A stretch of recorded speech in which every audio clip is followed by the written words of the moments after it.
Thank you very much. I'll try and be brief because I know I'm going to get pushed on if I don't. Just want to say a special thanks again to Polly for cluing us in and having us along today, and obviously Leonie, who did the initial introduction to Polly way back when. I'm going to talk to you just in brief about an Innovate UK project that we're running in conjunction with Shanghai.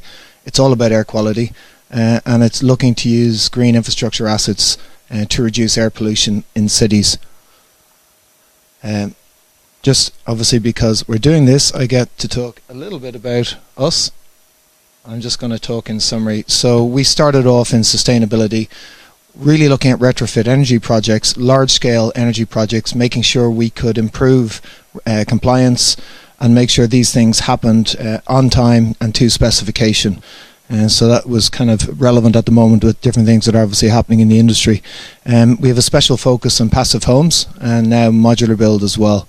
People that are using this type of infrastructure, GLA just rolling out their new Energy for Londoners program, starting with a pilot, which is quite exciting for us. And in Ireland, actually, the SEAI, which is non-domestic buildings, that's quite a large figure you can see there, was actually 2016's figure, so this year's was much higher.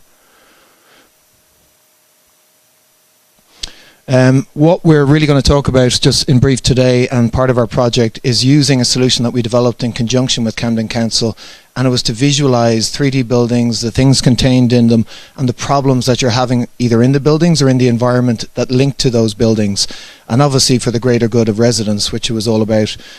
So Camden, in their case, used this particular solution to monitor decentralized energy systems, so trying not to leave the residents without heat for 24 hours, knowing about problems before they become major problems, and obviously residents could suffer. And in light of the Grenfell disaster and some of the failed fire tests, all the buildings that are being declad we're putting in advanced warning systems for the possibility of black mold growth for those residents.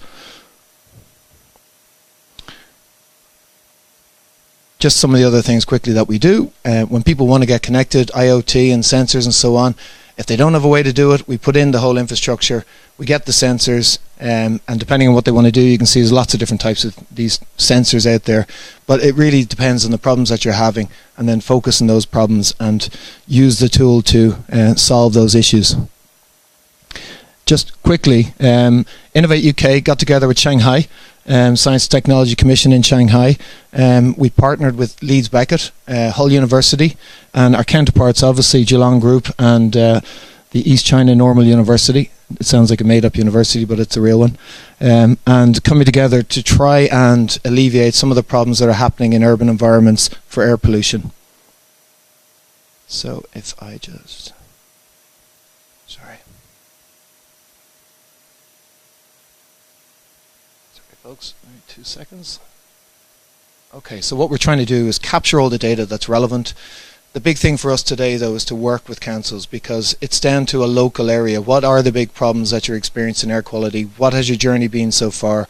And trying to take that data that you either have or help you get that data and help you to try and solve these problems. But you can see it's not just air pollution, you're talking about noise pollution, etc., and all the other details that can affect this, and obviously traffic is a big play in this. And just on our side, then what we're trying to do is bring this to life. So to be able to have people actually see, in terms of the buildings, in terms of the areas, all localized information that can actually do something, then empower the citizens that are in the community, show them obviously where the bad areas are, where the green assets that are coming into play are going to help, and what the benefits are going to be from those. So this is all about, for us, health and well-being. That's the ultimate goal. In order to do that, we have to give people like planners access to really good data about green infrastructure assets. So you can't just put a roof garden on any building.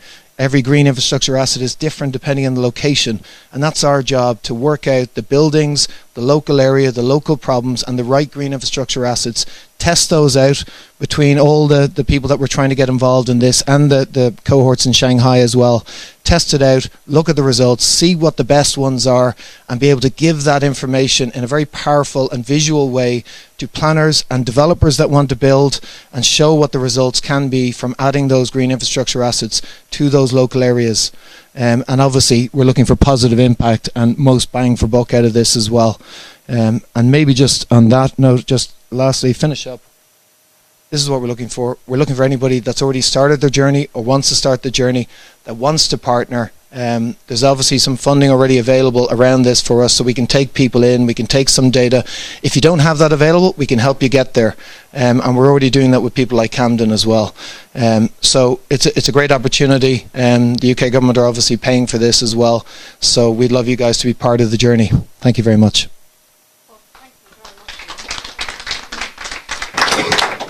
So this is some of the technical underpinning, the information that we need to gather so that we can actually keep informing people more and more about the impact of something that we simply can't see, which is one of those problems with air pollution. 60 years ago, just over 60 years ago, when the original Clean Air Act was passed, the air was visibly dirty and people could see it. But I still find, as with climate change deniers, because you actually can't see CO2, there is a problem because people can't see the dirty gases and the tiny particles. But the impact on people's health is quite clear.